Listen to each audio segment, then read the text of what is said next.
නමස්කාර වේවා බුදුරුවනට සමදා බුදු හිමි සරණ යමි. නමස්කාර වේවා දම් රුවනට සමදා සදහම් සරණ යමි. නමස්කාර වේවා සංඝරුවනට සමදා මහා සංඝ සරණ යමි. නමස්කාර වේවා තුනුරුවනට සමදා තිසරණ සරණ යමි. සාදු සාදු සාදු. අද අපි හවස් වරුවේදී ඉගෙන ගන්නෙත් විශේෂ දේශනාවක්. මේ දේශනාව බුදුරජාණන් වහන්සේගේ අර කලින් වගේම අතිසාර්ථක දේශනාවල්. මේ දේශනාව ශ්‍රවණය කරපු ඒ පින්වත් උත්තමයා ඒ දේශනාව අවසන් වෙනකොට අනාගාමි වුණා. එතකොට ඒ බඳු දේශනාවක්. මේ දේශනාවේ නම ධාතු විභංග සූත්‍රය. මොකද්ද මේ දේශනාවේ නම? ධාතු විභංග සූත්‍රය. මෙතන හරි අපූර්ව සිද්ධියක් වෙනවා. ඒක අපිට මේ ධර්මයේ ඉගෙන ගන්නකොට තේරුම් ගන්නට පුළුවනි. ඒ දවස්වල බුදුරජාණන් වහන්සේ වැඩ සිටියේ මගධ රාජ්‍යයේ චාරිකාවේ වඩින ගමන් රජගහ නුවර වැඩ සිටිද්දී මගධ රාජ්‍යයේ චාරිකාවේ වඩින ගමන් උන්වහන්සේට එදා රෑ වුණා. රෑ වුණාට පස්සේ ඒ රජගහ නුවරදී රෑ වුණාට පස්සේ උන්වහන්සේ කල්පනා කළා රෑ නවතින්න තැනකට වඩින්න. ඉතින් සාමාන්‍යයෙන් ශ්‍රමණයන් වහන්සේලා රාත්‍රී කාලේ නවතන් ගන්නේ ඒ කාලේ වළං හදන ගෙවල් වල තියෙන ශාලාවේ. ඒවට කියන්නේ කුම්භකාර ශාලා කියලා. ඉතින් ඒ ශාලාවේ තමයි ඉතින් බුදුරජාණන් වහන්සේ දන්න අඳුරන කෙනෙක් හිටියා. වළං හදන කෙනෙක්. එයාගේ නම භාර්ගව. එයාගේ නම භාර්ගව. ඉතින් බුදුරජාණන් වහන්සේ එයා හම්බ වෙන්න ගියා. බුදුරජාණන් වහන්සේ යාට කියනවා පින්වත් භාර්ගව ඔබට ප්‍රශ්නයක් නැත්තම් මං අද රාත්‍රියේ එක රාත්‍රියකට මම මේ හෝල් එකේ ඉන්නද කියලා ඇහුවා. බුදුරජාණන් වහන්සේ අර භාර්ගවගෙන් ඇහුවා. භාර්ගව පිළිතුරු දෙනවා ස්වාමීනි භාග්‍යවතුන් වහන්සේ මට නම් කිසිම ප්‍රශ්නයක් නැහැ. නමුත් පැවිද්දෙක් කැවිදින් නැවතිලා ඉන්නවා ඒ ශාලාවේ. ඉතින් ස්වාමීනි ඒ පැවිද්දා ඒ කියන්නේ ශ්‍රමණයන් වහන්සේ අවසර දුන්නොත් ඔබ වහන්සේට නවතින්න පුළුවන් කිව්වා. ඉතින් බුදුරජාණන් වහන්සේ ඒ රාත්‍රියේම ඒ ශාලාවට ගියාම පැවිද්දෙක් ඉන්නවා ශාලාවේ. ශ්‍රමණයන් වහන්සේ නමක්. සමහරට යන්තම් අඳුන ගන්න නැති ලාම්පු එළියකින් වගේ කරවලේනේ ශ්‍රමණයන් වහන්සේ නමක් ඉන්නවා. ඉතින් ඒ කාලේ පොල් තෙල් පහන් වගේ තෙල් පහන් තමයි පත්තු කරන්නේ. ඉතින් කොයි හරි කොනක තෙල් පහනක් තියෙනදී සමහරට ඒකත් නැතුව ඇති. ඉතින් ඇහුවා බුදුරජාණන් වහන්සේ ගිහින් පින්වත් භික්ෂුව මං අද රෑ මේ ශාලාවේ හිටියට කමක් නැද්ද කියලා ඇහුවා.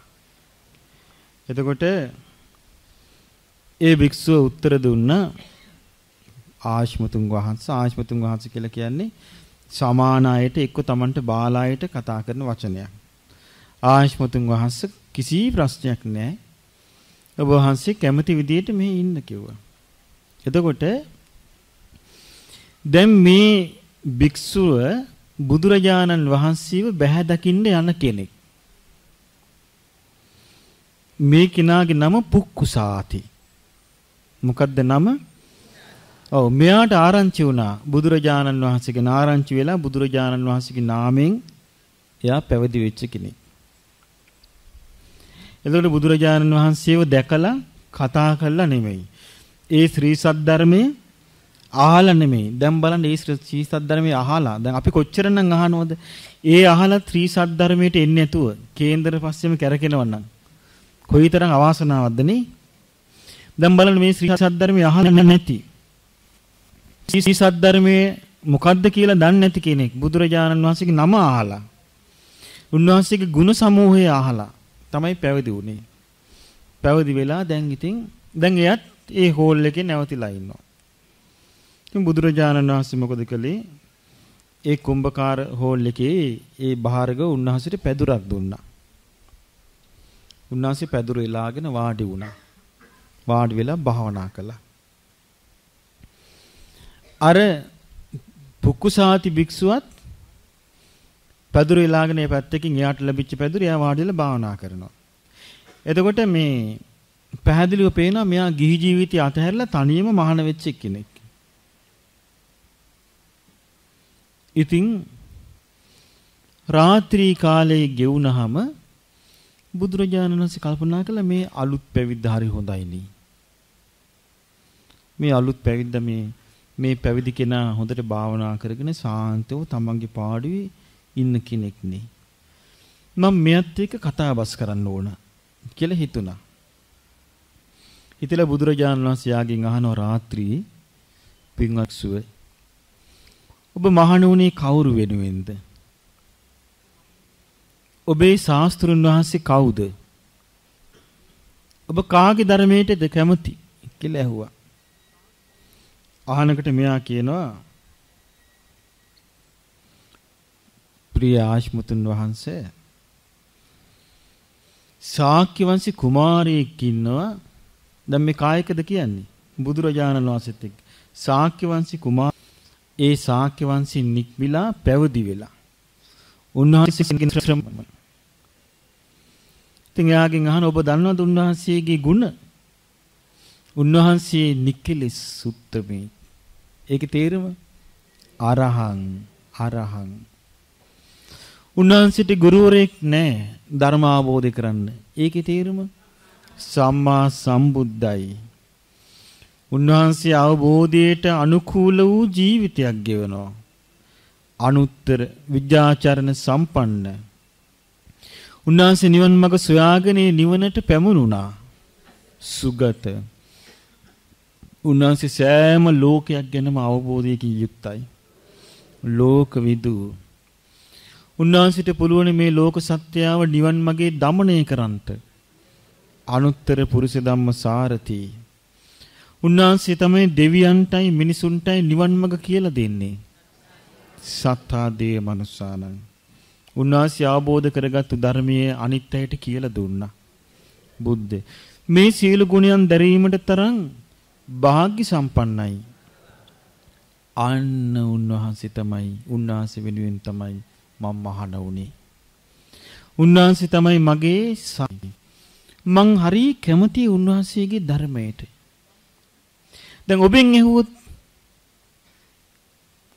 ඔබ කවුද? අපි බුදුරජාණන් වහන්සේගේ ශ්‍රාවකයෝ. ඔබේ ශාස්ත්‍රුන් වහන්සේ කවුද? බුදුරජාණන් වහන්සේ. එතකොට ඔබ කැමති කාගේ ධර්මයටද? ඔබට කේන්දරයක් තියනවද? අන්න බලලා මල්ලෙන් එළියට පයින්නවා. එතකොට අන්න එතකොට තිසරණේ නෑ. එතකොට ඒක මෝනිච්චාවට කියන කතාවක්. මෙයා මෝනිච්චාවටද මේක කිව්වේ? ඇත්තටමයි මේ කිව්වේ. එතකොට මෙයා කිව්වා මම අන්නේ උත්තමයන් වහන්සේත් එක්ක තමයි උන්වහන්සේ තමයි මගේ ශාස්ත්‍රුන් වහන්සේ. මම උන්වහන්සේගේ ශ්‍රී සද්ධර්මයේ තමයි මං කැමති කියලා කිව්වා. දැන් එතකොට මේ කතා කර කර ඉන්නේ බුදුරජාණන් වහන්සේත් එක්ක කියලා දන්නේ නැහැ. බුදුරජාණන් වහන්සේ හරි ලස්සන ප්‍රශ්නයක් ඇහුවා. අහන පින්වත් භික්ෂුව ඒ භගවත් අරහත් සම්බුදුරජාණන් වහන්සේ කොහෙද මේ දවස්වල ඉන්නේ? එතකොට කියනවා ප්‍රිය ආශ්මතුන් වහන්සේ උන්වහන්සේ ඉන්නේ සෑහෙන දුර. උන්වහන්සේ ඉන්නේ සවැත් නුවර උත්තර ජනපදයේ උත්තර ප්‍රදේශවල සවැත් නුවර උන්වහන්සේ වැඩ ඉන්නේ. මම මේ උන්වහන්සේව තමයි බැහැ දකින්න යන්නේ. ඉතින් අර බුදුරජාණන් වහන්සේ ආන පින්වත් භික්ෂුව කලින් දැකලා නැද්ද? අනේ දැකලා නැහැ කිව්වා. ඒක දැක්කොත් එහෙම උන්වහන්සේව ඔබට අඳුන ගන්න පුළුවන්ද? ඉතින් මේ පුක්කුසාති භික්ෂුව කියනවා අනේ අඳුන ගන්නත් පුළුවන් වේද කියන්න බෑ. මම දැකලා නැහැ කියනවා. එතකොට බුදුරජාණන් වහන්සේ මෙහෙම හිතුවා. මේ පින්වත් කෙනා මං උදෙසා පැවිදි වෙච්ච කෙනෙක්. මම මේ පින්වතාට ධර්මයේ කියන්න ඕන කියලා බුදුරජාණන් වහන්සේ වදාලා පින්වත් භික්ෂුව මං ඔබට ශ්‍රී සද්ධර්මය කියන්නම්. ඔබ හොඳට අහගෙන අවබෝධ කරගන්න මහසි ගන්න.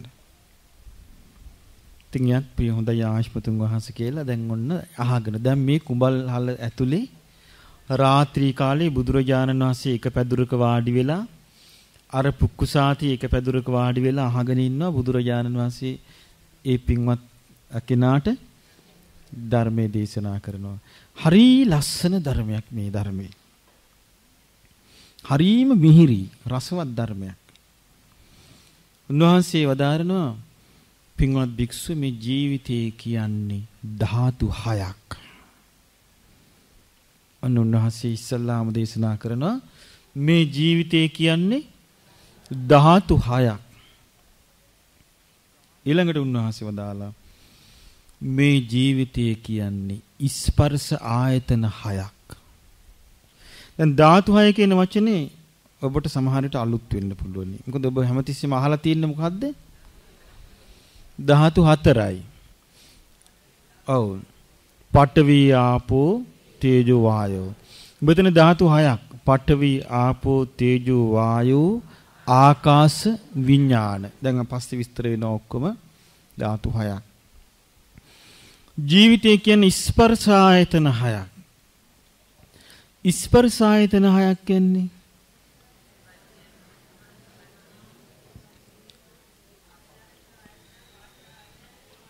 ඔව් ඇසේ ස්පර්ශය, කනේ ස්පර්ශ ආදී ස්පර්ශ ආයතන. දැන් ජීවිතය කියන්නේ ස්පර්ශ ආයතන 6ක් කියප ගමන් ඔබට ධර්මයේ මතක් වෙනව නේද? ආන්න ඒකටයි ධර්මයේ කියන්නේ. අන්න ඒක ඔබේ ප්‍රඥාව. ඊළඟට බුදුරජාණන් වහන්සේ වදාලා දැන් ඔන්න ජීවිතය කියන්නේ ධාතු 6ක්. ඊළඟට උන්වහන්සේ වදාලා ජීවිතය කියන්නේ ස්පර්ශ ආයතන 6ක්. ඊළඟට වදාලා ජීවිතය කියලා කියන්නේ හිත හැසිරෙන තැන් 18ක එකතුවක්. ජීවිතය කියන්නේ මොකද්ද? හිත හැසිරෙන තැන් 18ක එකතුවක්.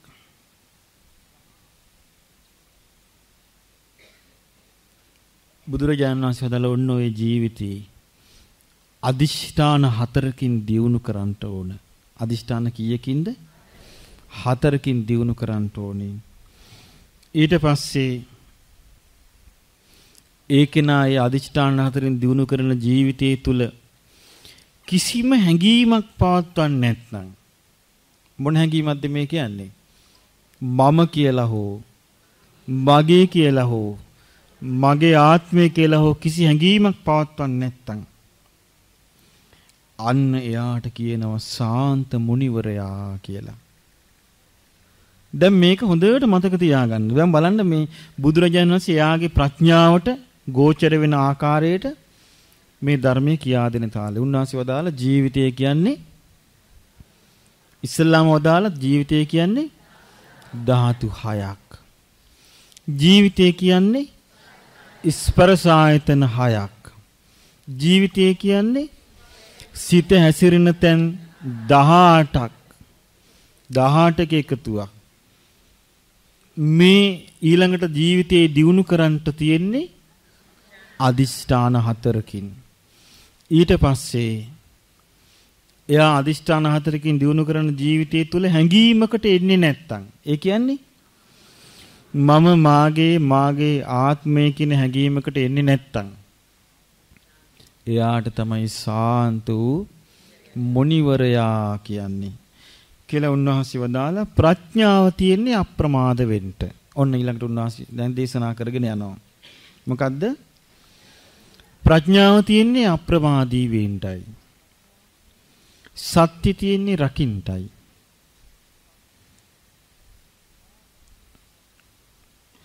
ත්‍යාගය තියෙන්නේ අත්හරින්නයි. ඊළඟට සංසිඳීම තියෙන්නේ පුහුණු වෙන්නයි. ඔන්න මාතෘකාව දේශනා කළා. ප්‍රඥාව තියෙන්නේ අප්‍රමාදී වීමට. සත්‍ය තියෙන්නේ රැකීමට. ත්‍යාගය තියෙන්නේ අත්හැරීමට. සංසිඳීම තියෙන්නේ පුහුණු වීමට. ඔන්න බුදුරජාණන් වහන්සේ වදාළා. දැන් ඔන්න විස්තර කරගෙන යනවා. පින්වත් භික්ෂුව. දැන් ඔන්න ඉස්සෙල්ලාම උන්වහන්සේ ධාතු 6 ගැන නෙමෙයි කියන්නේ.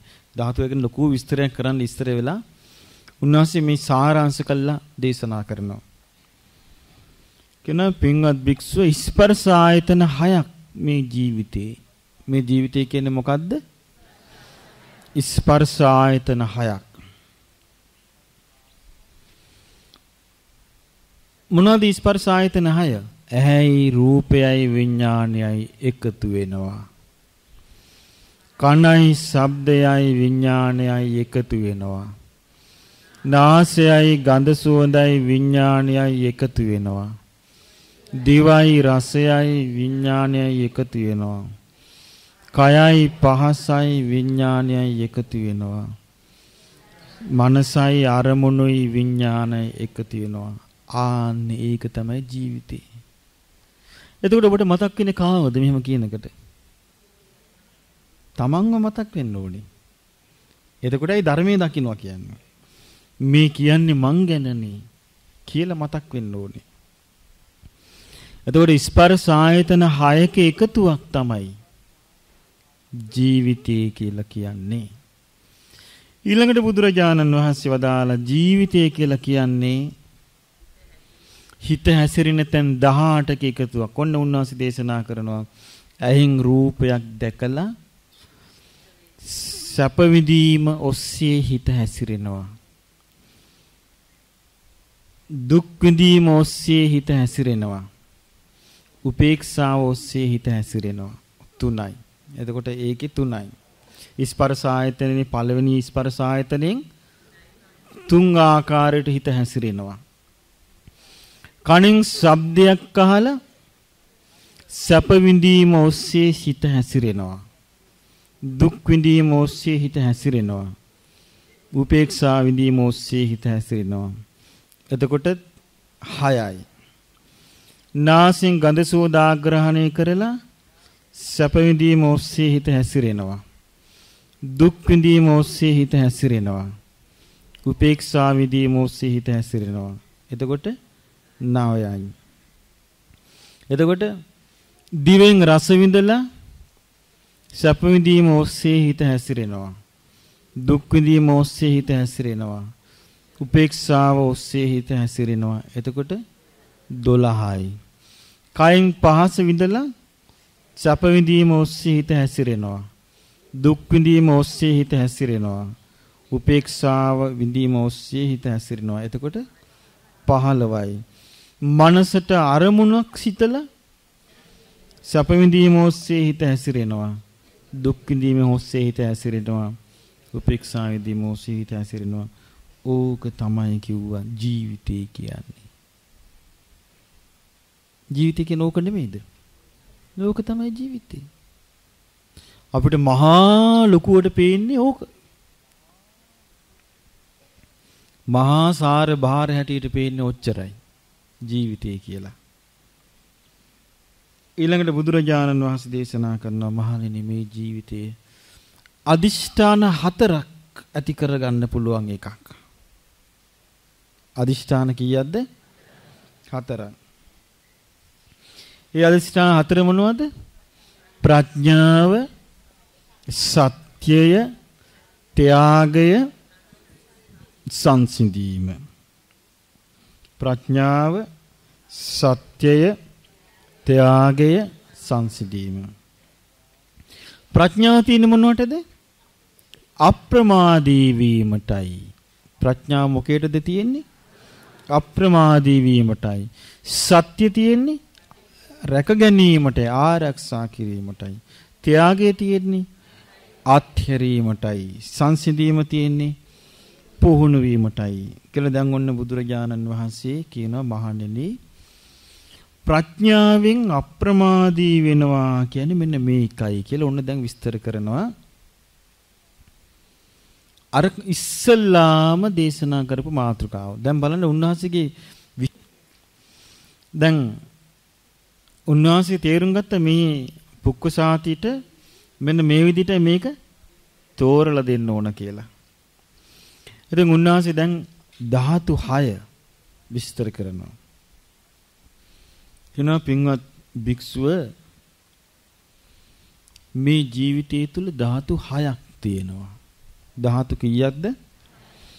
6ක් තියෙනවා. පඨවි ධාතු, ආපෝ ධාතු, තේජෝ ධාතු, වායෝ ධාතු, ආකාශ ධාතු, විඥාන ධාතු. දැන් මේ ධාතු 6 විස්තර කරගෙන යනවා.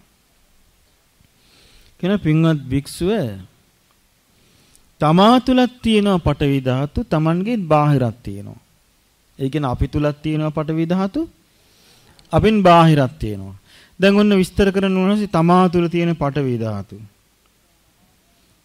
ඒ තමයි මේ පඨවි ධාතු තමයි තමන් තුල තියෙන ගොරෝසු කාර්කස යමක් ඇද්ද ඒවා තමයි. මේ තමයි කේස්, ලොම්, නියපොතු, දත්, සම, මස්, නහර, ඇට, ඇට මිදුළු, වකුගඩු, හදවත, අක්මාව, දලබුව, බඩදිව, පෙනහලු, කුඩා බඩවැල, මහා බඩවැල, ආමාශය, අසුචි. මේවා තමයි කියනවා තමන් තුල තියෙන ගුරුසු දේවල් ගොඩ. මේ පඨවි ධාතුවයි බාහිර පඨවි ධාතුවයි ඔක්කොම එකයි කියනවා. ඔක්කොම එකයි. මොකක්ද මේ ඔක්කොගෙම තියෙන ලක්ෂණය? පොළොවට පස් වෙලා යනවා. ඔක්කොම එකයි කියනවා. පොළොවට පස් වෙලා යනවා. යම් කිසි කෙනෙක් එතකොට මේ පඨවි ධාතුව ගැන මෙන්න මේ විදිහට අවබෝධ කරගත්තොත් මේ පඨවි ධාතුව මම නොවේ, මගේ නොවේ, මගේ ආත්මේ නොවේ කියලා අන්න එයාට පහළ වෙනවා යථාභූත ඥානය. අන්න යථාභූත ඥානය අපි ඇති කරගන්න ඕන නම් එහෙනම් මොකද කරන්න තියෙන්නේ?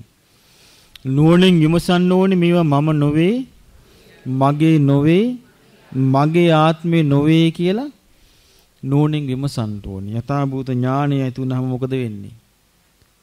නිබ්බින්දති. එතකොටයි කලකිරෙන්නේ. එතකොට කලකිරීම අවශ්‍ය කුමක් තුලින්ද? යථාභූත ඥානය තුලින්. අන්න එතකොට යාගේ හිත ඇලෙන්නේ නැතු යනවා. මොනවටද? කෙස් වලට, ලොම් වලට, නියපොතු වලට, දත් වලට, හමට, මස් වලට, නහරවල් වලට, ඇට වලට, ඇටලොඳ වලට, වකුගඩු වලට, හෘද මාංශයට, ඊළඟට දලබුවට, බඩදිවට, පෙනහළු වලට, කුඩා බඩවැලට, මහා බඩවැලට මේවට තියෙන ඇල්ම නැතු යනවා කියනවා. ඊළඟට බුදුරජාණන් වහන්සේ වදාලා ඒ වගේම පින්වත් භික්ෂුව මේ ජීවිතය තුල තියෙන වැగిරෙන දේවල් ආපෝ ධාතු. ආපෝ ධාතු තමයි බාහිරත් ආපෝ ධාතු තියෙනවා.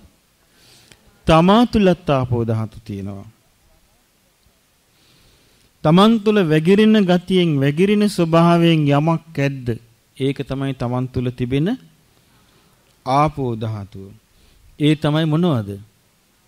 පිත්ත, සෙම, සැරව, ලේ, දහඩිය, තෙල් මන්ද, කඳුළු, වරුණු තෙල්, කෙල, සොටු, සඳ මිදුළු, මූත්‍රා.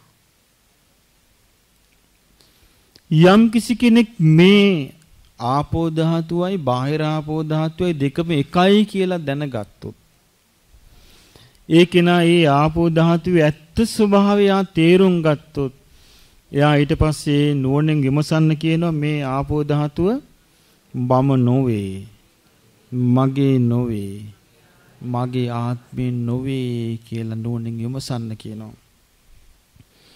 නුවණින් විමසනකට එයාට තේරෙනවා අනිත්‍ය වූ ආපෝ ධාතුව අනිත්‍ය වශයෙන්ම, දුක්ඛ වූ ආපෝ ධාතුව දුක් වශයෙන්ම, අනාත්ම වූ ආපෝ ධාතුව අනාත්ම වශයෙන්ම තේරෙනකට මොකද වෙන්නේ? අන්න පහළ වෙනවා ඥානයක්. මොකක්ද මේ ඥානය? යථා භූත ඥානය පහළ වෙනවා. එතකොට තමයි ඇති වෙන්නේ ඇත්ත කලකිරීම. එතකොට තමයි ඇත්තටම එපා වෙන්නේ. එතකොට මොකද වෙන්නේ යාට? ආපෝ ධාතුව කෙරෙහි තියෙන ආශාව නැති වෙලා යනවා. ඊළඟට බුදුරජාණන් වහන්සේ දේශනා කරනවා පින්වත් භික්ෂුව තේජෝ ධාතුව. තේජෝ ධාතුව කිව්වේ උෂ්ණ ගතිය, රස්නි ගතිය, උණු ගතිය. රස්නි ගතිය තමා තුලක් තියෙනවා, බාහිරක් තියෙනවා. තමා තුල තියෙන රස්නි ගතිය අවබෝධ කරගන්න ඕනේ කියනවා. කොහොමද? තමන් තුල තියෙනවා ඇඟේ පිහිටපු රස්නි ගතියක්, තවන ගතියක්. කාවු විපු දේවල් දිරවන ගතියක්. ඊළඟට ඇඟ පුරාම 1000ක් දැවිල්ල රස්නේ ඇති වෙන ගතියක්. උණ හට ගන්න ගතියක්. ඊළඟට කාවු විපු දේවල් දිරවන ගතිය. ඊළඟට තමයි ශරීරයේ සම්පූර්ණ ඕජාව පතුරවන ගතිය. තවත් තියෙනවා නම් එහෙම ඒවා ඔක්කොම අයිති මොනවටද? තේජෝ ධාතුවට. ඉතින් ඒ බාහිර තේජෝ, අභ්‍යන්තර තේජෝ ධාතුවයි බාහිර තේජෝ ධාතුවයි දෙකම එකයි කියලා අවබෝධ කරගත්තොත් යා මේ තේජෝ ධාතුව ගැන නුවණින් විමසන්න ඕන කියන කොහොමද? තේජෝ ධාතුව මම නොවේ, මගේ නොවේ, මගේ ආත්මය නොවේ කියලා. එතකොට මොකද වෙන්නේ? යාට තේජෝ ධාතුව ගැන පහළ වෙනවා ඥානයක්. මොකක්ද ඒ ඥානය? යථා භූත ඥානයක් පහළ වෙනවා. යථා භූත ඥානෙ පහළ වුණාම තේජෝ ධාතුව කෙරෙහි යාගේ හිත කලකිරිනවා. අන්නේ කලකිරීම නිසා තේජෝ ධාතුව කෙරෙහි තියෙන ඇල්ම නැති වෙලා යනවා. ඊළඟට වායෝ ධාතුව, වාතය. වායෝ ධාතුව තමා තුලක් තියෙනවා, තමාගෙන් බාහිරක් තියෙනවා. ඉතින් තමා තුල තියෙන වායෝ ධාතුව මොනවද? උගුරට එන වාතය තමන් තුල තියෙන වායෝ ධාතුව. පසුපසින් පිට වෙන වාතය තමන් තුල තියෙන වායෝ ධාතුව. ඊළඟට කුස ඇතුලේ බඩ ආස්සේ තියෙන වාතය තමන් තුල තියෙන වායෝ ධාතුව. අඟපතේ තියෙන එහාට මෙහාට දුවන වාතය තමන් තුල තියෙන වායෝ ධාතුව. ආස්වාස ප්‍රස්වාස වාතය මේ ඔක්කොම වායෝ ධාතු. තවත් තියෙනවනම් මොනවා හරි ඔක්කොම වායෝ ධාතු.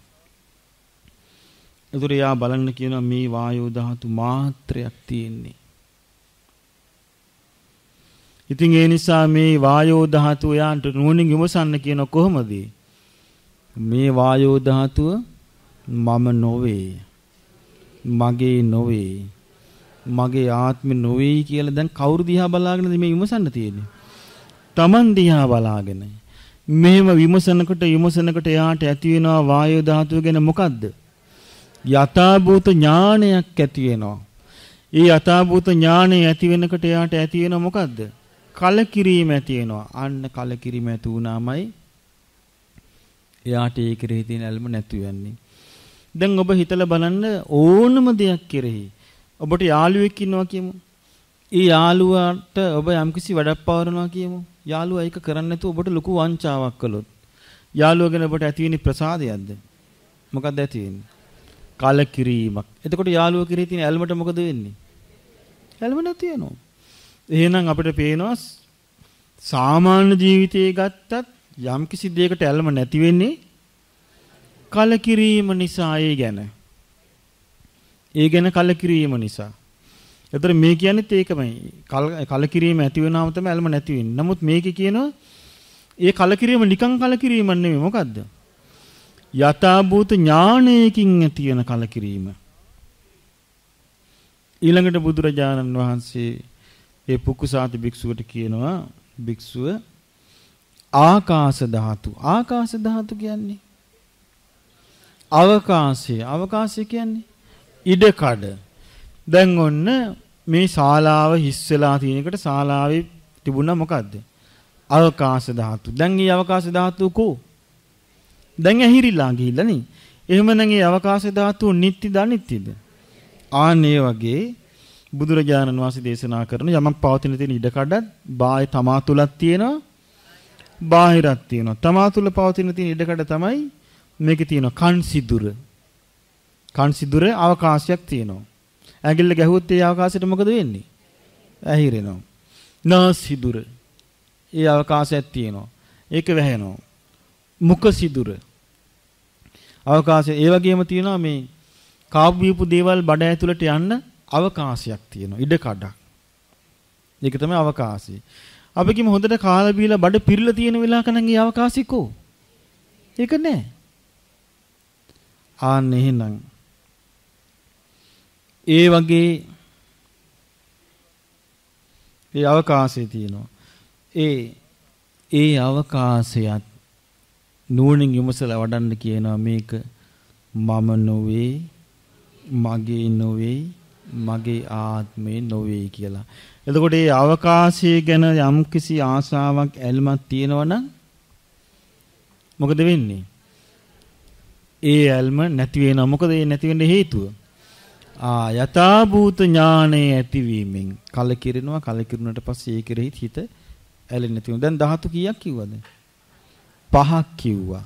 පඨවි ධාතුව, ආපෝ ධාතුව, තේජෝ ධාතුව, වායෝ ධාතුව, ආකාශ ධාතුව. දැන් ඔන්න බුදුරජාණන් වහන්සේ භික්ෂුවර කියන පින්වත් භික්ෂුව ඊළඟට ඉතුරු වෙන්නේ විඥාණය. මෙතන විඥාණය ගැන කියන පිරිසිදු විඥාණය.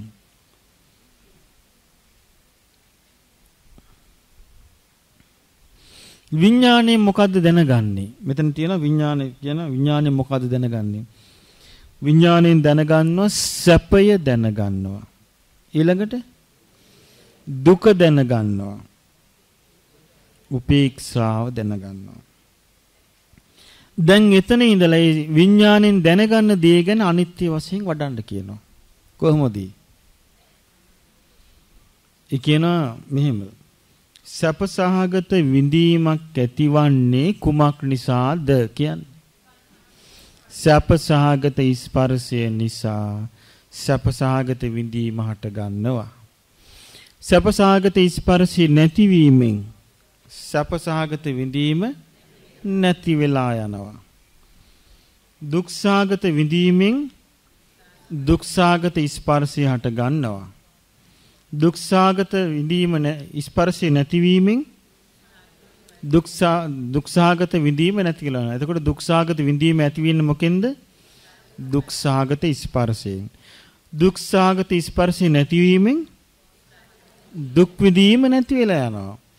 එතකොට උපේක්ෂාව ඇතිවන්නේ උපේක්ෂා සහගත ස්පර්ශයෙන්. උපේක්ෂාව නැතිවන්නේ උපේක්ෂා සහගත ස්පර්ශේ නැතිවීමෙන්. දැන් මේ කියන කොටස් මොකින් අවබෝධ කරගන්නවද මේ කියන්නේ? අර අදිෂ්ඨාන හතරේ මොකේද මේ ආйти? ප්‍රඥාවෙන් ප්‍රමාද වෙන්න එපා කියන්නේ මෙන්න මේ කොටස කරගන්න තමයි. ප්‍රමාද නොවිය යුතුයි කියලා කියන්නේ දැන් මේ උන්වහන්සේ පෙන්වන්නේ ප්‍රඥාව තියෙන එක්කන ප්‍රමාද වෙන්නේ නැතුව ওই විදිහට බලන්නලු. ප්‍රඥාව තියෙන එක්කන ප්‍රමාද වෙන්නේ නැතුව ওই විදිහට බලනකොට මොකද වෙන්නේ? එයාට ඒක අවබෝධ වෙනවා මේ වගේ. දර කැබිලි දෙකක් එකතු කරලා ගින්නක් අවුල වුණා. දර කැබිලි දෙකක් එකතු කරලා ගින්නක් අවුල වුණා. ඒ දර කැබිලි දෙක වෙන්වීමෙන් ඒ ගින්න නිවිලා යනවා. ඒ වගේ තමයි දුක්සහගත ස්පර්ශයෙන් දුක් වේදනාව හට ගන්නවා. දුක්සහගත ස්පර්ශي නැතිවීමෙන් දුක් වේදනාව නැති වෙලා යනවා. සැපසහගත ස්පර්ශයක් හට ගැනීමෙන් සැප වේදනාව හට ගන්නවා. සැපසහගත ස්පර්ශي නැතිවීමෙන් සැප වේදනාව නැති වෙලා යනවා. උපේක්ෂා සහගත ස්පර්ශයක් ඇතිවීමෙන් උපේක්ෂා වේදනාව හට ගන්නවා. උපේක්ෂා සහගත ස්පර්ශي නැතිවීමෙන් උපේක්ෂා වේදනාව නැති වෙලා යනවා. එතකොට මොකද වෙන්නේ? එයාට අර ඇලීම ගැටීම කියන එක නැති වෙලා යන අවබෝධ කරන්න ඊට පස්සේ බුදුරජාණන් වහන්සේ වදාලා එයාට ඉතුරු වෙනවා පිරිසිදු උපේක්ෂාවක්. මොකද ඉතුරු වෙන්නේ? මේ කියන්නේ විදර්ශනා පූර්වාංගම 4 වෙනි ධ්‍යානෙ. සමතේ නෙමෙයි. මේ කියන්නේ විදර්ශනා පූර්වාංගම 4 වෙනි ධ්‍යානෙ පිරිසිදු උපේක්ෂාවටපත් වෙනවා. බුදුරජාණන් වහන්සේ පෙන්නනවා අන්න ඒක තමයි කියනවා. ඒක හරියට මේ වගේ රත්තරන් කෑල්ලක් අරගෙන කෝක දාලා රත් කරනවා.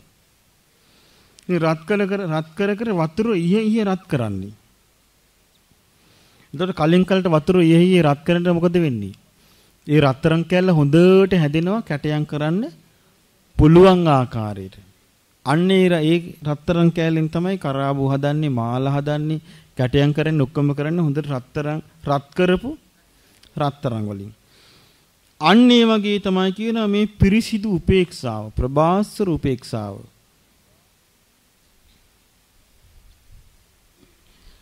එතන යා මෙහෙම දන්නවා කියන මේ උපේක්ෂාව මුල් කරගෙන තවදුරටත් ඕනනම් පුළුවන් ආකාසානං ඡායතනෙ වඩන්ට. මේ උපේක්ෂාව මුල් කරගෙන තවදුරටත් ඕනනම් පුළුවන්. ඔව් ආකින්චඤ්ඤායතනෙ වඩන්න. මේ උපේක්ෂාව මුල් කරගෙන තවදුරටත් පුළුවන් විඥානං ඡායතනෙ වඩන්න. මේ උපේක්ෂාව මුල් කරගෙන තවදුරටත් ඕනනම් පුළුවන් නේව සංඥා නා සංඥායතනෙ වඩන්න පුළුවන්. එයා කල්පනා කරනවා. එයා නෝනින් විමසනවා මේ මොනවා වැඩුවත් මේ හැම එකක්ම සංකතයි. ආන්න දැක්කනේ විදර්ශනා ඔස්සේ සමතේ වඩන එක්කන එන තැන මේ ඔක්කොම මොනවා වැඩුවත් මේවා ඔක්කොම සංකතයි කියන්නේ. ඔව් සංකතේක ලක්ෂණ කීයක් තියෙනවද? 3ක් තියෙනවා. හට ගැනීමක් තියෙනවා. වෙනසීමක් තියෙනවා. පවතින දේ තුල වෙනස් වීමක් තියෙනවා. ඔන්න සංකතේක ලක්ෂණ 3. උප්පාදෝ පඤ්ඤායති. හට ගැනීමක් පේනවා. වයෝ පඤ්ඤායති. වෙනසීමක් පේනවා. ඨිතස්ස අඤ්ඤතත්තං පඤ්ඤායති. පවතින දේ තුල වෙනස් වීමක් පේනවා. මෙන්න මේ ලක්ෂණේ මේ සමාධියේ තියෙනව නේද කියලා. මොකද වෙන්නේ? එයා නෝනින් විමසනකට මොකද වෙන්නේ? මේ සෑම දෙයක් කෙරෙහිම තියෙන යථාභූත ඥාණය ඇති වෙනවා යාට. ඒ නිසා සෑම දෙයක් කෙරෙහිම තියෙන ඇල්ම අතහැරලා යා සියලු දෙයින්ම නිදහස් වෙලා ලෝකෙ හැම බැඳීමකින්ම යා නිදහස් වෙනවා. හැම බැඳීමකින්ම නිදහස් වුණාට පස්සේ එයා කිසි දෙයකට බැඳිලා නැත්තම් තබා තුලම නිවීමටපත් වෙනවා කියලා බුදුරජාණන් වහන්සේ වදාලා. මේ දැන් මේ කිව්වේ කවුරු? එතකොට උන්වහන්සේ ඒ පුක්කුසාත භික්ෂුවට කොපමණ දක්වා විස්තර කළාද? අරහත්ත්වයේ දක්වා විස්තර කළා.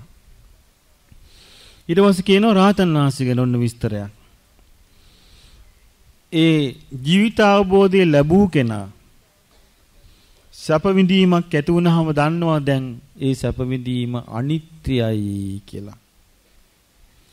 ඒ නිසා දැන් දන්නවා යා ඒ සැප විඳීමේ හිත බැසගන්නේ නැහැ කියලා. සැප විඳීම පිළිගන්නේ නැහැ කියලා දන්නවා.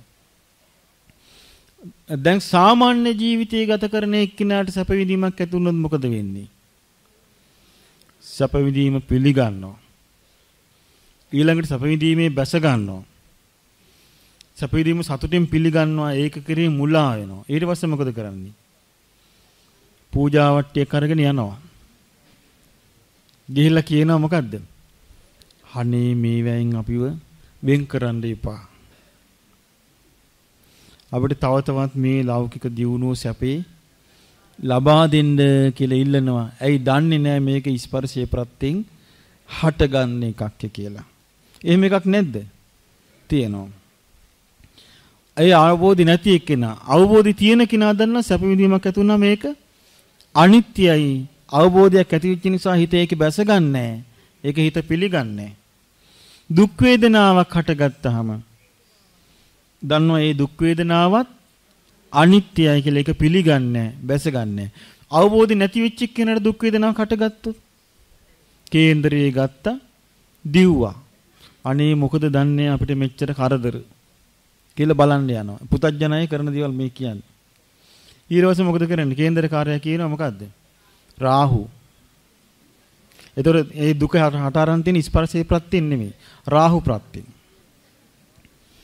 ඊළඟට කියනවා මේක නිදහස් වෙන්න මොකද කරන්න තියෙන්නේ? කොඩි 9ක් ගන්න කියනවා. 9 දෙනෙක් අඳින්න කියන කොඩි 9ට. ඇඳලා ඉතින් බෝධියක එල්ලන්න කියනවා. එතකොට පව් දෙකයි. එකක් මිත්‍යා දෘෂ්ටිය. එකක් බෝධින් වහන්සේට අගෞරව කිරීම. පව් දෙකයි. අන්න එහෙමයි අපේ රටේ අය අපාගත වෙන්නේ. එතකොටයි තමන් බුදුරජාණන් වහන්සේ චතුරාර්ය සත්‍ය අවබෝධ කරපු මේ වෘක්ෂයට අගෞරවයක් කළේ නැද්ද? අගෞරවයක් කළා. ඇයි මේ තමන්ගේ අවබෝධය නැතිකම නිසා තමන් දන්නේ නැතුව යන කරුවල යන ගමන. උපේක්ෂා වේදනාවක් ඇති වුනහමත් අවබෝධය තියෙන එක්කිනා ඒක අනිත්‍යයි කියලා දන්නවා. ඒක තමන්ගේ හිතෙන් නොපිළිගන්නවා කියලා දන්නවා. පිළිගන්නේ නැහැ කියලා. ඒක හිතේ බැසගන්නේ නැහැ කියලා දන්නවා. ඒ නිසා මොකද වෙන්නේ? යම් කිසි සැප විඳීමක් විඳිනවා නම් රහතන් වහන්සේලා ඒ සැප විඳීම විඳින්නේ සැප විඳීම හා එක් නොවි. අපිට හිතා ගන්නවත් බෑනේ නේ. සැප විඳීමක් හා එක් නොවි විඳීමක් විඳිනවා කියන එක. එතකොට රහතන් වහන්සේලා දුක් වේදනාවක් විඳිනවා නම් විඳින්නේ දුක් වේදනාව හා එක් නොවි. රහතන් වහන්සේලා උපේක්ෂා වේදනාවක් විඳිනවා නම් විඳින්නේ උපේක්ෂා වේදනාව හා එක් නොවි. හරි ලස්සන සිදුවීමක් තියෙනවා. එක රහතන් වහන්සේ නමක් කුටියේ ඉන්නකොට වහලෙන් සර්පෙක් වැටුණා. භයානක විෂ සහිත සර්පෙක්. සර්පයා රහතන් වහන්සේව දෂ්ට කළා.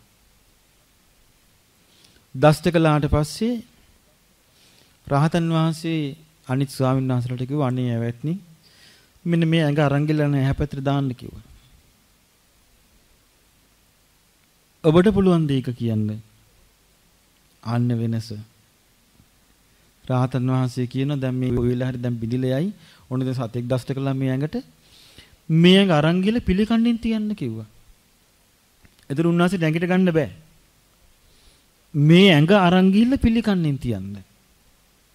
එතකොට ඒක තේරුම තමන්ගේ දෙයක් වගේ නෙමෙයි කතා කරලා තියෙන්නේ. අනුන්ගේ දෙයක් වගේ. ඔබට වැඩිපුර හචින් කීපයක් ගියොත් මොකද වෙන්නේ? අන්න මොකක් වෙනවද දන්නේ නැහැ. කවුද දන්නේ මට මුණ ගැහුනේ උදේ පාන්දර. ඔන්න ඊට පස්සේ හොයනවා බලනවා.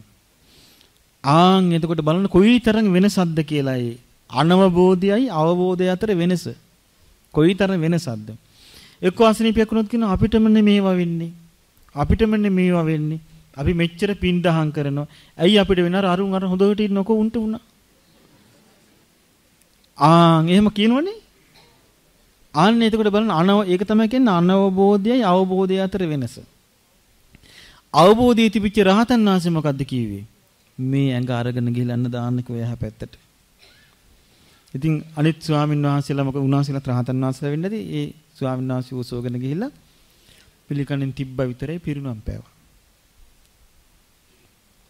උන්වහන්සේ හරි ලස්සන උපමාවක් කියනවා. උපමාව සමහර අයට උපමා තේරෙන්නේ නැහැ. උන්වහන්සේ කියනවා මේ බොල් වීමිටක් විසිරුවා වගේ මේ ශරීරේ විසිරිලා යන්න ගිහිල්ලා දාන්න කියනවා. ඒකේ තේරුම මේක කෑලි කෑලි වලට කැඩෙනවා කියන එක නෙමෙයි. මේ ශරීරයේ කෙරෙහි දක්වන යථාභූත ඥාණයෙන් ඇති අවබෝධي.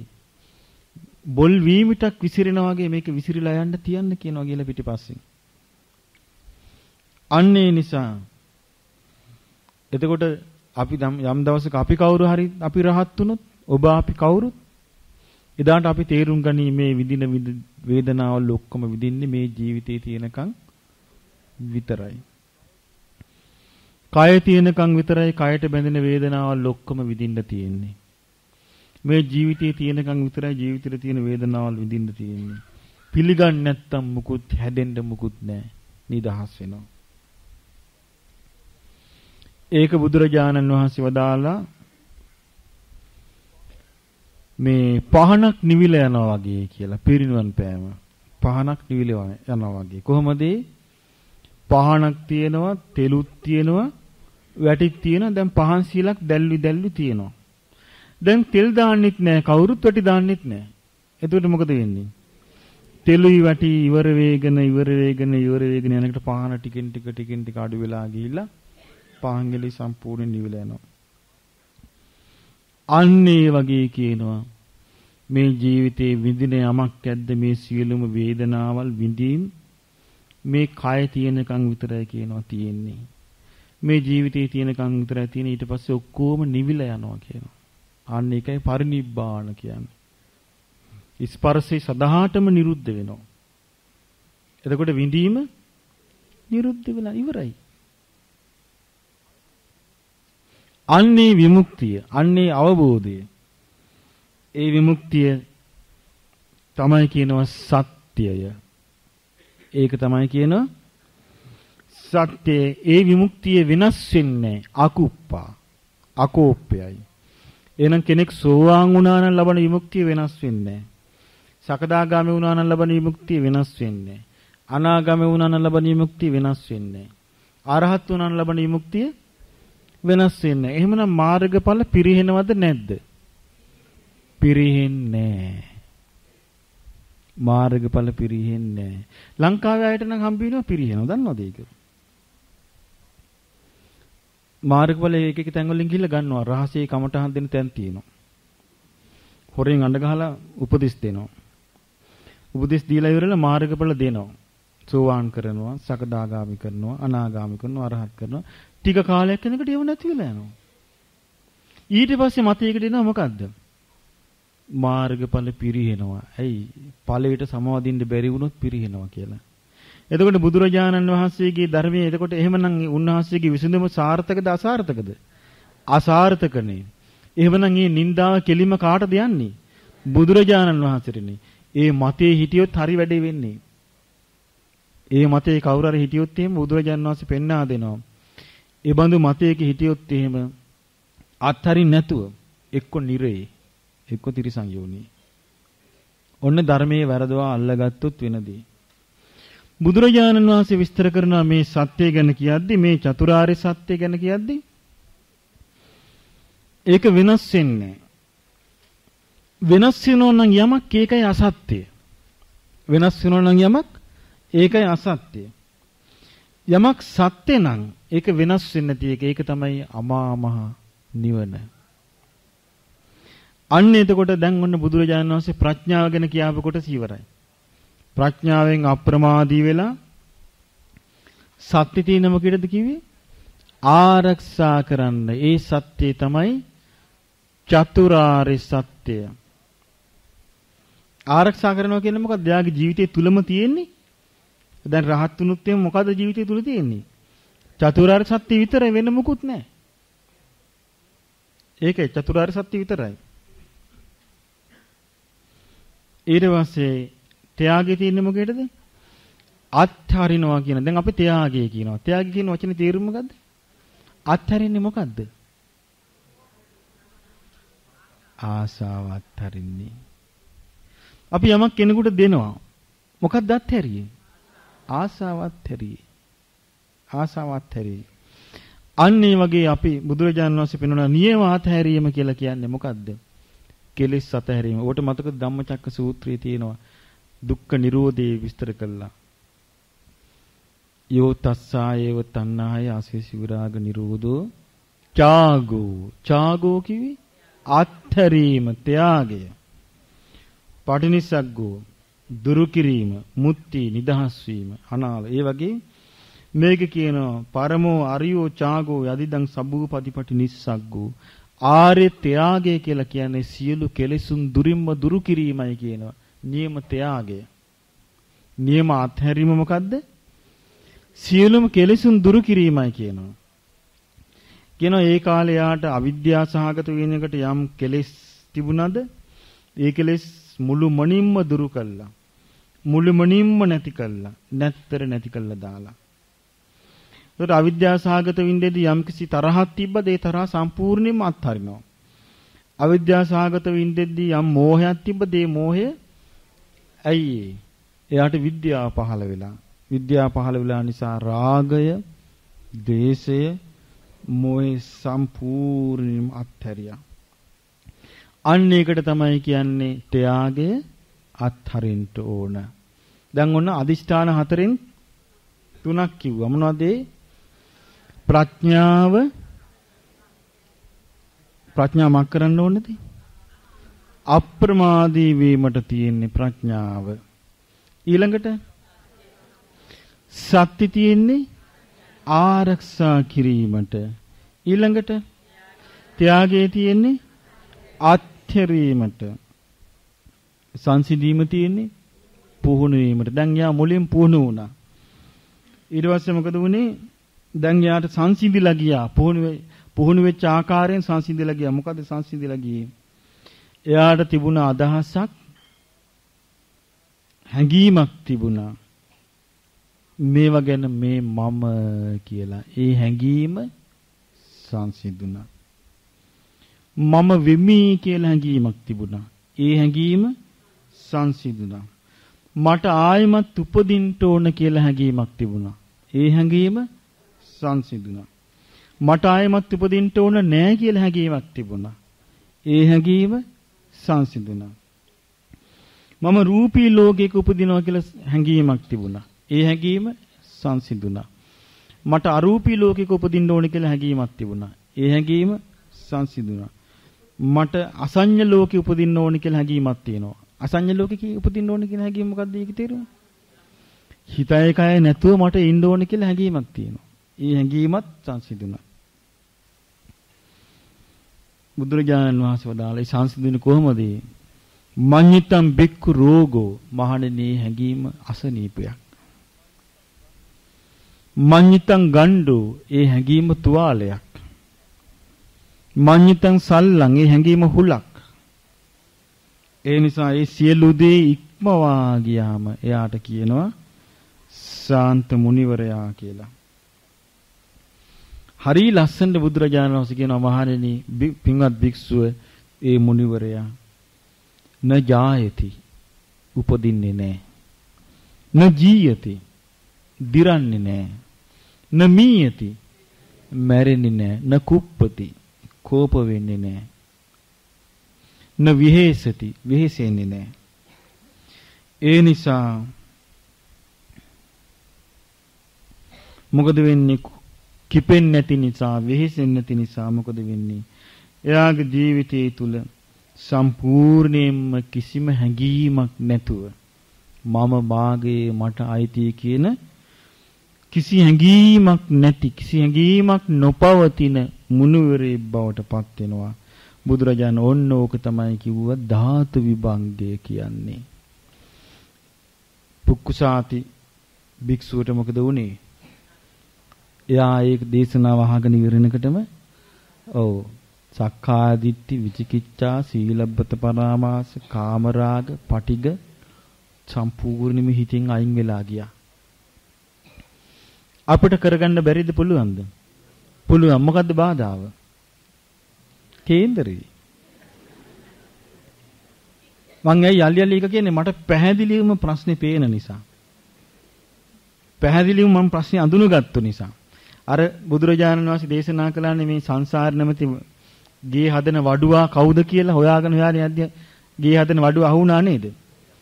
ඔව්. අවිද්‍යාව ඒ වගේ මේ අපේ අවබෝධය නැති මේ සිංහල වර්ගය නැති කරන වඩුවා අහුණා.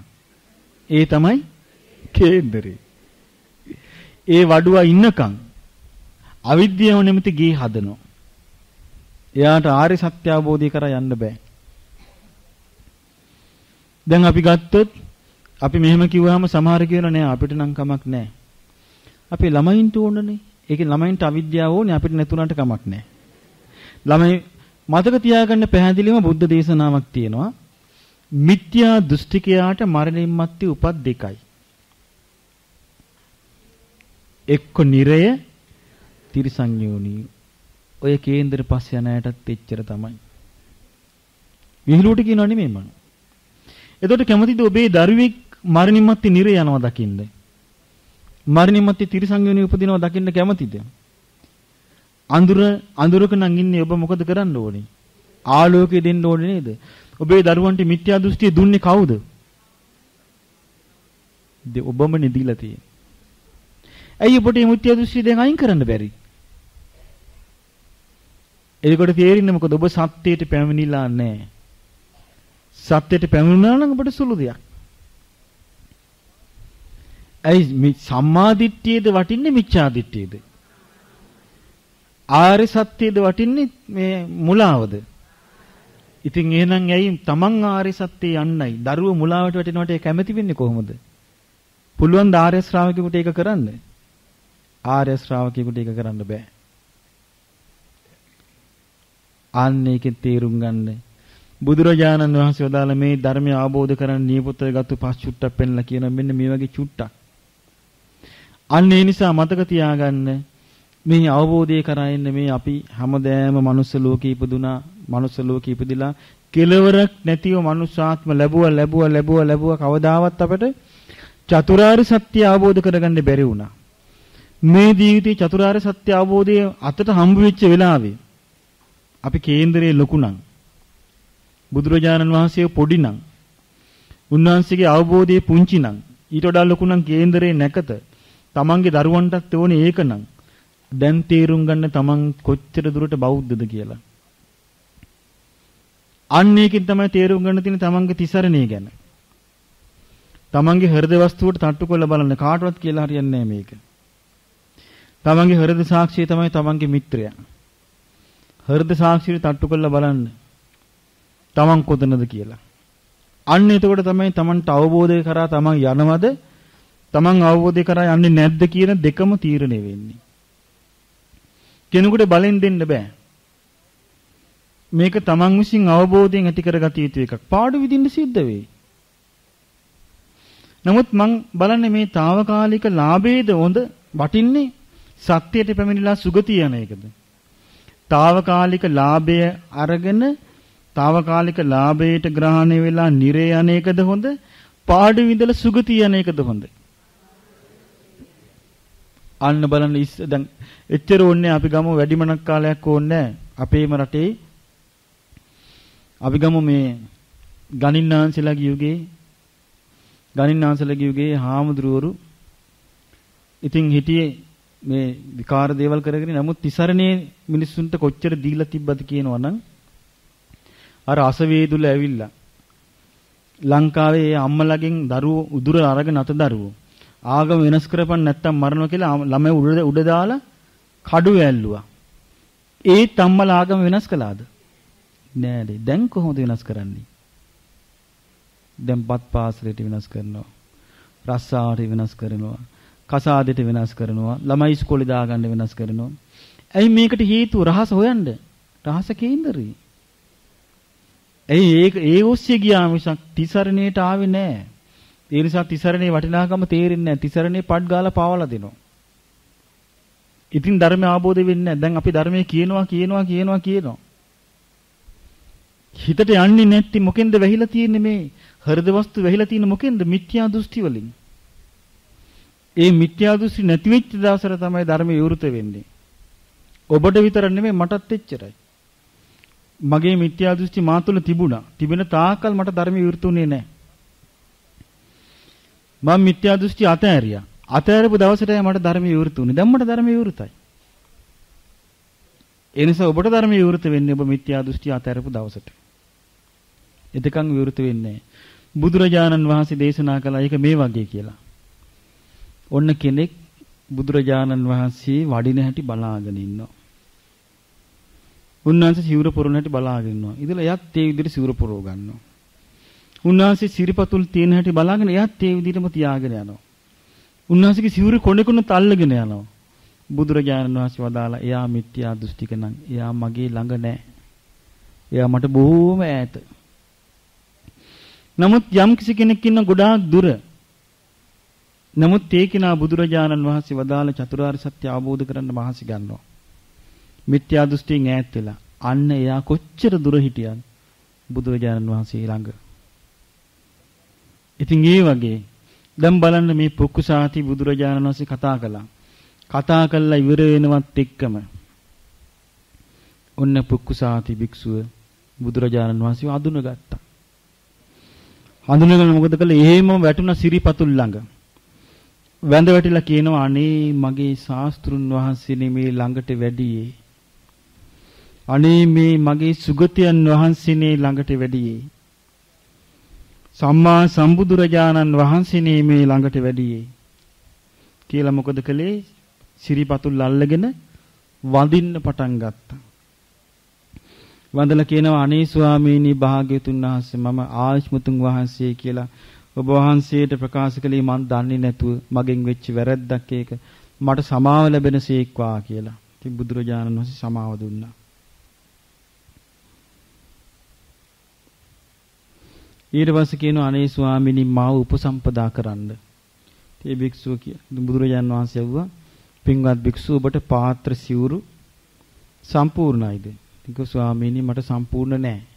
ඒතර තේරෙන මෙයාට පාත්‍රයක්වත් තිබිලා නැහැ. සිවුරුණා සිවුරු දෙකක් තිබිලා නැහැ. එක වස්ත්‍රයක් තමයි තිබිලා තියෙන්නේ. ඉතින් කියනවා මේ තථාගතයන් වහන්සේලා සිවුරු පිරිකර සම්පූර්ණ නැතුව උපසම්පදාව දෙන්නේ නැහැ කියනවා. ඉතින් උන් පුක්කුසාති ස්වාමීන් වහන්සේ වන්දනා කළ බුදුරජාණන් වහන්සේට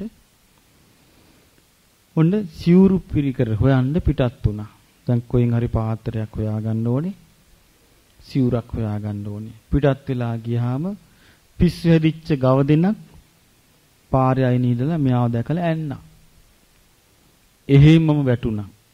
එතනම අපවත් වුණා. එතකොට භික්ෂුන් වහන්සේලාට ආරංචි වුණා මෙන්න මෙහෙම සිද්ධියක් වුණා. දැන් උදේ මෙන්න මෙහෙම අසවල් කිනා මෙන්න හරකෙක් කනලා අපවත් වුණා කියලා. ඊට පස්සේ භික්ෂුන් වහන්සේලා ගිහිල්ලා අහනවා ස්වාමීනි භාග්‍යවතුන් වහන්සේ භාග්‍යවත් බුදුරජාණන් වහන්සේත් එක්ක කතා කරපු අර කෙනා මරණයටපත් වුණා. යා ඉපදුනේ කොහෙද? කියන පින්වත් මහණෙනි ඔය පුක්කුසාති හරි බුද්ධිමත්. ඔය පුක්කුසාති හරිම ඥානවන්තයි. ඔය පුක්කුසාති ධර්මය අවබෝධ කළා. ධර්මයේ ගැන අනවශ්‍ය ප්‍රශ්න අසමින් වෙහෙසෙන්නේ නැහැ. පුක්කුසාති ඕරම්භාගී සංයෝජන ප්‍රහාණය කරලා අනාගාමි බ්‍රහ්ම ලෝකෙ ඉපදුනා. දැන් එහිදීම පිරිනුවම් පානවා කියලා බුදුරජාණන් වහන්සේ.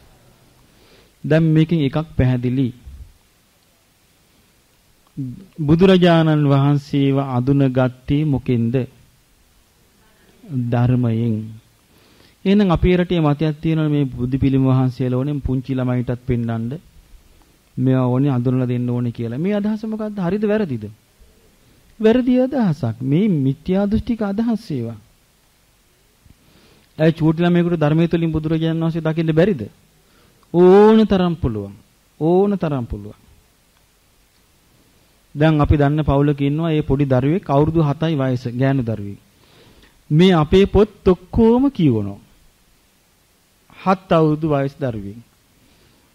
එයා තාත්තා පොත අරන් ගියාට පස්සේ එයා දෙන්නේ නැහැ කාටවත් පොත. එයා කියවලා තමයි අනිත් එක්කිනාට දෙන්නේ. වයස 7යි. දැන් එයා පසුගිය දවස්වල බෝධි ඥාන පොත කියවලා. එයා කියනවලු තාත්තේ මේවා අපටත් තේරෙනවා නේ. අපටත් තේරෙන විදිහට. එතකොට බලන්න එයා අවබෝධ කරයිද නැද්ද? අවබෝධ කරනවා. අවුරුදු 7 ඉඳලා මරණ මංචකයේ දක්වා ධර්ම අවබෝධ කරන්න පුළුවන්.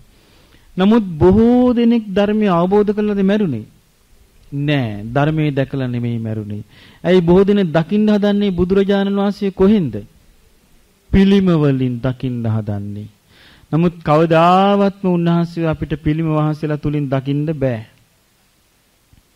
කොයිතරම් ලස්සනට හැදුවත් චතුරාර්ය සත්‍ය ධර්මය අපි ශ්‍රවණය කරනකම් චතුරාර්ය සත්‍ය ධර්මයට පැමිණෙනකම් බුදුරජාණන් වහන්සේ දකින්න බෑ. අපි කියමු බුදුරජාණන් වහන්සේ කියලා අඳුනගත්තද ළඟ හිටපු දේවදත්ත? අඳුනගත්තේ නෑනේ. දේවදත්ත කල්පනා කළේ කොහොමද? උන්වහන්සේ මැරුවොත් එයාට බුද්ධත්වයේ හම්බ වෙනවා කියලා. එතකොට බලන්න කොයිතරම් වැරදි මතයකද හිටියද කියලා බුදුබණ ඇහෙනවා. නමුත් එයාට ඒක ඇහුන්නේ නැහැ. කොච්චර කන් ළඟින් කොච්චරනම් මේ කතාව යන්නේ නැද්ද? ඇහුනේ නැහැ.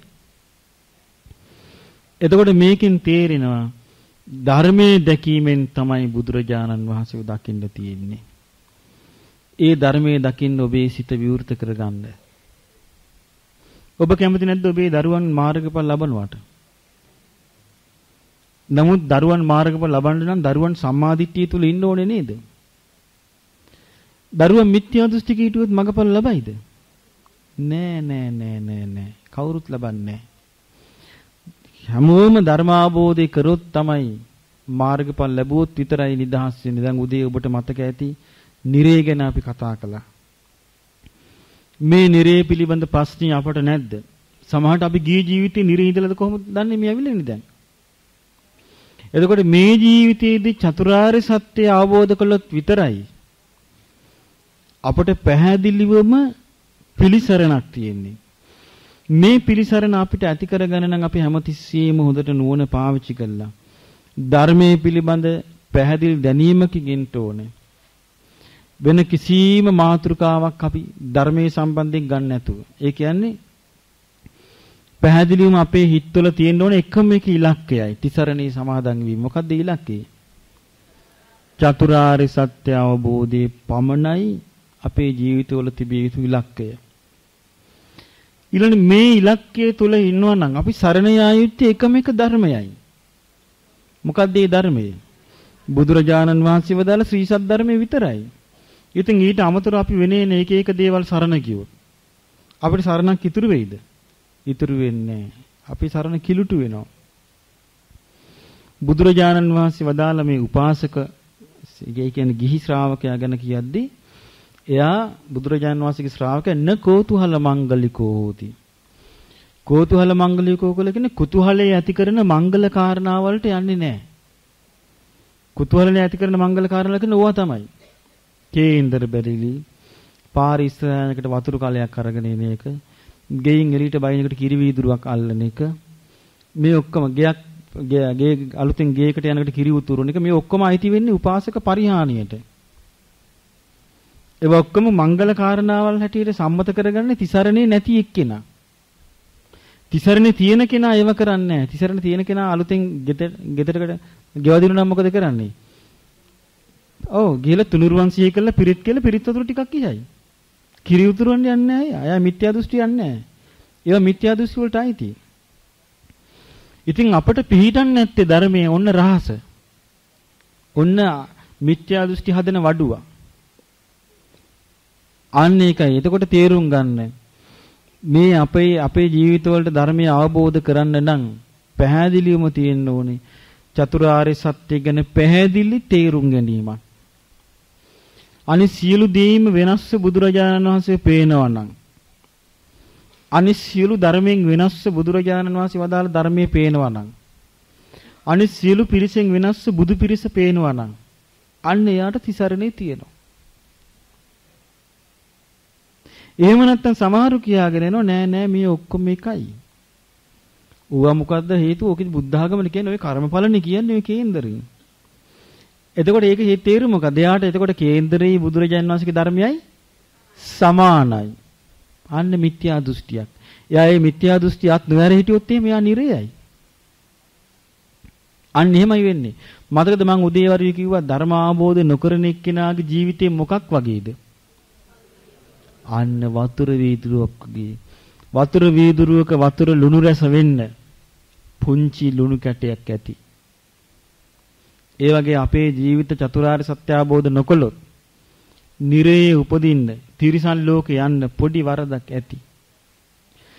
නමුත් චතුරාර්ය සත්‍ය අවබෝධය කරා යනවා නම් අපි අපේ ජීවිතයේ තියෙන ඕනම බරපතල වැරැද්දක් අපට ඒක විසඳගෙන යන්න පුළුවන්. දැන් සමහරට කෙනෙකුට හිතෙන්න පුළුවන් තමන්ගේ ජීවිතෙන් අඩුපාඩු සිද්ධ වෙලා නම් වැරදි සිද්ධ වෙලා නම් අනේ මට මේක සිද්ධ වෙලා නේද මේක සිද්ධ වුණාද කියලා හිතට වද දෙන්න පුළුවන්. මේ වද දෙන ප්‍රශ්න આવත් මොකද එයා කරන්න ඕනේ? එයා ධර්මයේ දන්නවනම් එයා දන්නවා මනසයි අරමුණුයි විඥානය නිසා තමයි මේක දැනෙන්නේ. මනසත් අනිත්‍යයි අරමුණුත් අනිත්‍යයි විඥානයත් අනිත්‍යයි කියලා එයා ඒක හැබැයි ඒක අනිත්‍ය වඩන්නේ ආවට ගියට නෙමෙයි. සංවරේ පිහිටලා ආයෙමත් මගේ යතින් මෙවැනි දේවල් සිදු වෙන්න දෙන්නේ නැහැ කියලා. අන්නේ සංවරේ පිහිටලායි කරන්නේ ඒක. අන්නේ කෙනා ඕනෙම වරදක් පංච ආනන්තරේ කර්ම ඇර අනිත් ඕනෙම එකක් පුළුවන් මේ ජීවිතේදී ප්‍රහාණය කරන්න. එතකොට බලන්න මේ මිනිස්යාට කොයිතරම් අවස්ථාවක් තියෙනවද මේ චතුරාර්ය සත්‍ය ධර්මය අරගෙන ඉස්සරහට යන්න. එහෙම බැරි වුණොත් එහෙම පුංචි දෙයක් හිතට එන්න පුළුවනි. චූටි දෙයක්. චූටි දෙයක් හිතට આવත් ඒක හිතින් යන්නේ නැහැ. අපි කියන්නේ පොඩි වරදක් සිද්ධ වුණා කියලා අපිට ඕක දැන් අපි හිතින් අපිට අමතක වෙලා ගියා. එහෙම වෙන්නේ නැද්ද? හිටපු ගමන් අපේ ජීවිතේ අපි අතින් සිද්ධ වෙච්ච අත්තරදි මතකෙට එන්නේ නැද්ද? මතකෙට එනවනේ. මතකයට එන වෙලාවට ඒ තුල අපි ජීවත් වෙන්නේ නැද්ද? ජීවත් වෙනව නේද? අන්න ඒ වෙලාවට අපේ හිත අපට චෝදනා කරන්නේ නැද්ද? චෝදනා කරනව නේද? ඔන්න ඔය ස්වභාවයක් ආවොත් මරණ මොහොතේ ධර්මයෙන් වඩලා තිබුණොත් විතරයි එයාගේ ජීවිතය ආරක්ෂා වෙන්නේ. අපි කියමු මරණාසන්න මොහොතේ යාට එහෙම එකක් ආවා කියලා එයා පට් ගාලා ධර්මයට දාලා බලනවා. බලලා ඒක අතාරිනවා. එතකොට ඒක මේ ජීවිතයේදී චතුරාර්ය සත්‍ය තුල පුරුදු කරලා හිටියොත් විතරයි පුළුවන්. එහෙම නැත්තම් කරන්න බෑ. අපි කියමු පින්වතුනි අපි කවුරු හරි මැරිලා ගිහින් සතෙක් සර්පෙක් වුණා. කවුරුවත් තිනවද අපිව බේරගන්න? කවුරුවත් තින්නේ නැහැ. මැරිලා ගිහින් පෙරේතෙක් වුණා.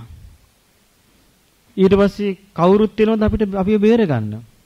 නෑ අපිට උන දාන ටිකක් දෙයි. නමුත් පිනක් සිද්ධ වෙන්නේ නැහැ බොහෝ දානවලදී ඇයි ඒ? දාන ඉවරනකම් බලාගෙන ඉන්නේ බෝතල් කඩන්න.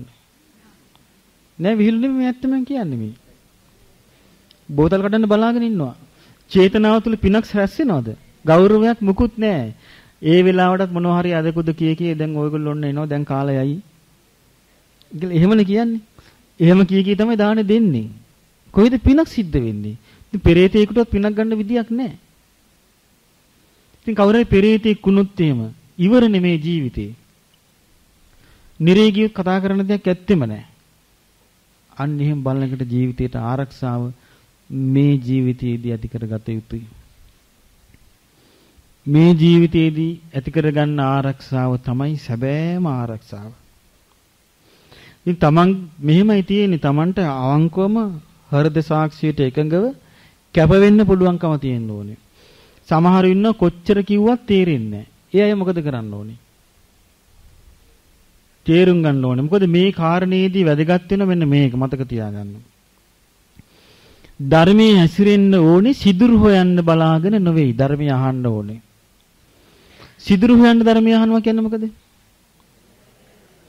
දැන් සිදුරු හොයන්න ධර්මය අහනවා කියන්නේ ධර්මයේ කියද්දි වචනයක් මොකක් හරි කියවුනොත් තමන්ගේ මතයට එකඟ වෙන්නේ නැති. ඊට පස්සේ එයා ධර්මයේ සම්පූර්ණ ධර්මය අතහැරලා අර වචනේ අල්ල ගන්නවා.